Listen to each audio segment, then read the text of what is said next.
बड़े घर की बहू, घर बहू सपनों को पूरा करने के लिए घर से निकलती थी।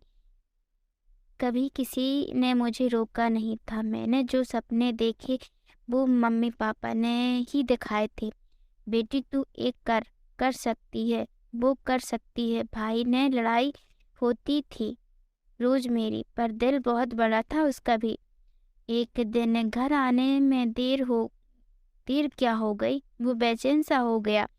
बहुत सुनाया मुझको, और जब मेरी आंख से आंसू आ गए तो गले भी लगाया। बोला, देख बहन, हमारी जिंदगी तू ही है, इतने लेट ना आया कर। अगर ऐसा कोई काम था तो मुझे ही बोल देती, मैं भी तेरे साथ चल लेता। कब मैं बड़ी हो गई पता भी नहीं चला। कुछ दिनों बाद ही मुझे देखने वाले आए और उनको पसंद आ गई। और लड़का तो पहले से ही मम्मी पापा का देखा हुआ था।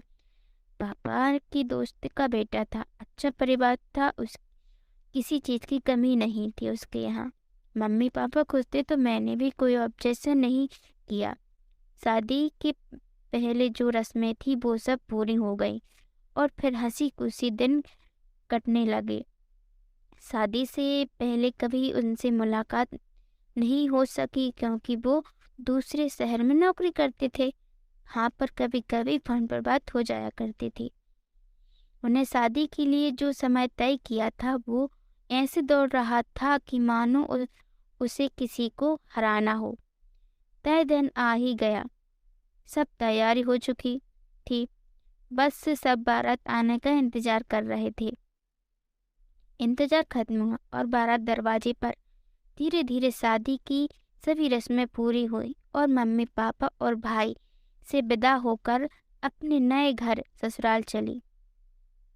रास्ते में सिर्फ यही सोच रही थी कि घर नया होगा, लोग नए होंगे, रिश्ते नए होंगे, नया माहौल होगा, कैसे एडजस्ट कर पाऊंगी मैं।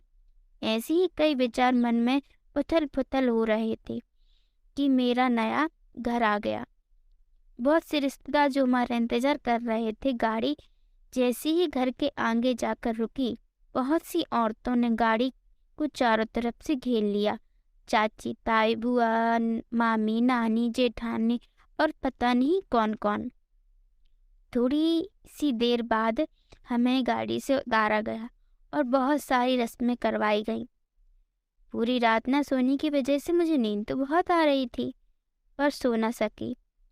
शाम होते होते बहुत से मेहमान आ चुके थे और आस पड़ोस वाले भी।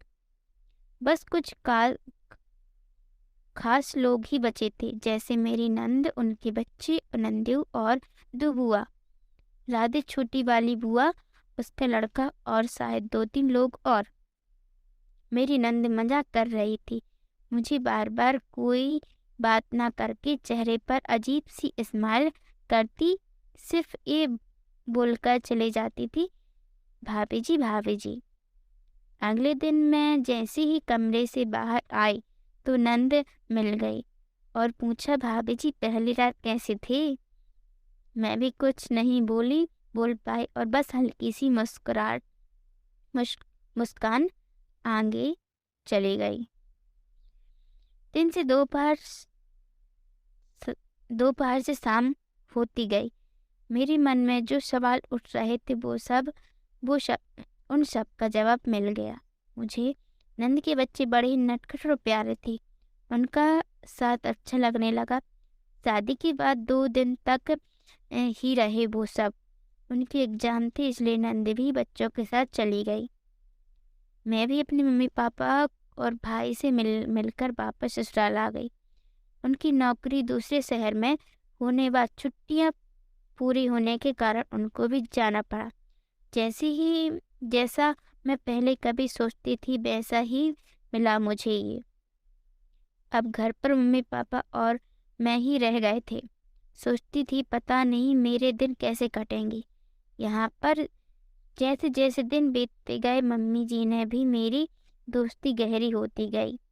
पिताजी भी अच्छे इंसान थे, कभी मुझ पर कभी किसी प्रकार की पाबंदी नहीं लगाई। वो तो घर कभी कभी ही आते थे, पर मम्मी जी से अच्छी दोस्ती होने के कारण मुझे कोई परेशानी नहीं हुई। सच कहूँ तो मैं ससुराल में नहीं, जैसे अपने ही घर में रहती हूँ। कभी अपने मम्मी पापा और भाई की याद न आए, मुझे इसका भी पूरा ख्याल रखती थी मेरी मम्मी जी। बहुत खुश हूँ मैं यहाँ पर। जरूरी नहीं कि लड़की को ससुराल में बड़ा सा घर, महल, बड़ी सी गाड़ी मिले तो ही वह बड़े घर की बहू कहलाएगी। बस ससुराल वाले बड़े दिल वाले वाले मिल जाएं तो भी बेटी बड़े घर की बहू बन जाती है। अब कभी भी घर जाती हूँ तो मेरे घर वाले ही कह देते हैं, देखो तो बड़े घर की बहू आ रही है।